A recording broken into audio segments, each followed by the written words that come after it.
Hello, good morning everyone. Minasan ohayo gozaimasu. Mina o genki desu ka?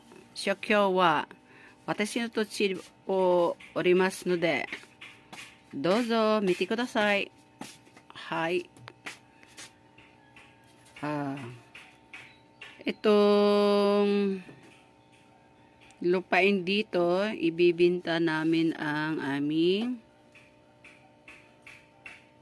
lupa dito sa Barangay Bunakan. Available to guys.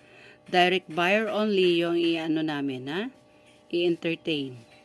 Ayaw namin may mga agent kasi mas mumahal, no? Mas mumahal kung nag-agi mo og agent. So, ito dito Barangay Road. Nandito yung MCC guys. Nandito lang ang MCC. So, mutabok ra mo diha, kanang Barangay Road diha. Oh, mauna na kani dinhi dapita MCC.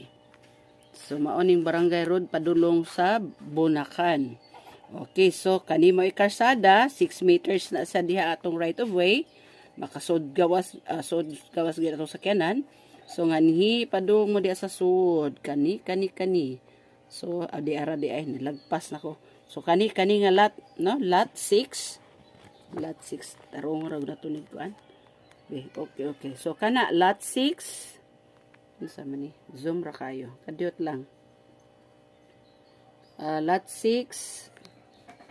Yes, that one. Lot 6 area 260 square meters yan guys. So kani siya dinhi. Okay, so kani nga dalan. So mauna ni siya ha. Lot 6 area 260. Kani nga dalan mo ni pagawas dito sa Barangay Road. O kana going to Bunakan. O pagawas diri sa highway. Okay. So naadri ato ang MCC nga college school, no? And then kani gikan nga ni pod sa amo ang yuta that one. O gikan po diha. Napod ta diri og dalan going to highway. Mauna ni atong highway. Provincial road na nato, no? Asa na ni? Okay, kamera layo ra. Okay, so kani mauna ni. Padung na ni og lawis, padulong og bantayan. Okay. So kana diha nga dalan, padung diha. So naara ra. Dool ra ang lot, no? Tatuan. May diri pong agihanan padung po na didto sa MCC og diha sa Barangay Road. Okay. So dako kay atong dalan diha, atong right of way.